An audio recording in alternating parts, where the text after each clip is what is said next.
Mr. Speaker, corruption has featured prominently in this conversation. In fact, at the heart of it, perhaps finance bill was just but a trigger. But the bigger conversation that the country is having is on the issue of corruption. And what is it that we need to do? We passed a new constitution in 2010, Mr. Speaker, and we thought at that particular time that we had finally succeeded to slay the dragon of corruption, because this is a challenge that as a country we've dealt with the last 60 years or 50, Mr. Speaker.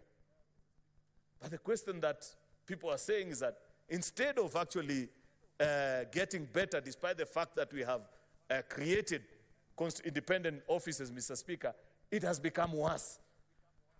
EACC has crafted, and that's a conversation that we will need to have as a House. And eventually, Mr. Speaker, something that we haven't resolved at this point is when we have the thematic areas, shall we resolve them as a committee of the whole? There's a big thinking that says, given the national importance of this conversation, we cannot even relegate it to the committees.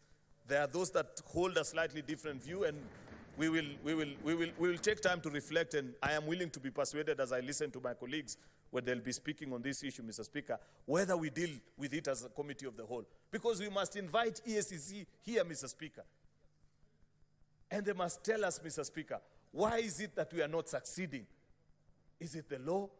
What is it, Mr. Speaker? What do we need to do as a country? Because what we know for sure is that the system has set up, even this design in our counties, Mr. Speaker, of saying you have an ethics and anti-corruption officer at every county, Mr. Speaker. Basically, what it takes is that they are quickly captured, Mr. Speaker, and they become appendages of the corrupt system in our various counties, Mr. Speaker. The same can be said nationally.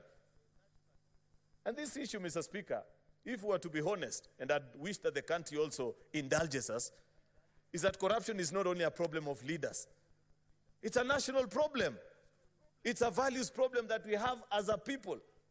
We cannot just speak, Mr. Speaker, about what leaders are doing without taking time to consider and say, how do we demonetize our politics, Mr. Speaker?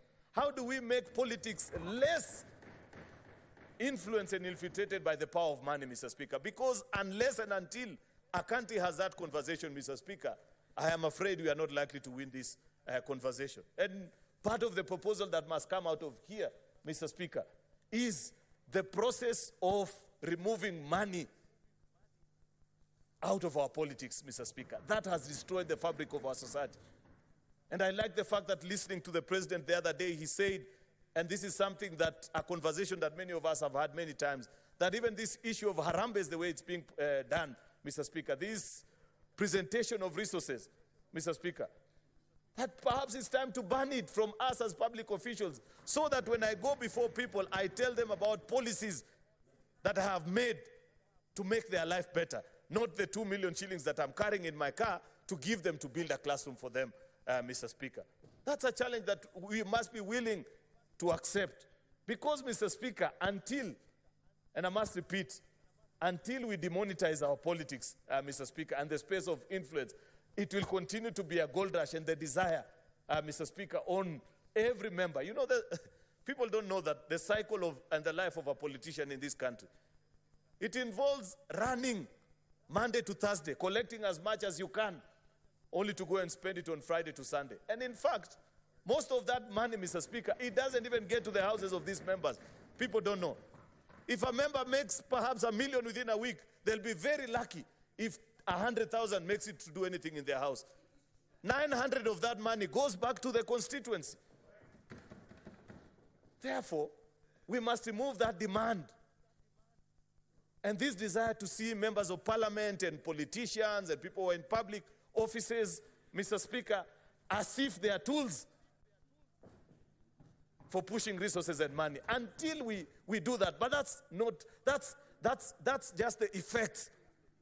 What we need to address here today is a structural fight, and those that are in the justice and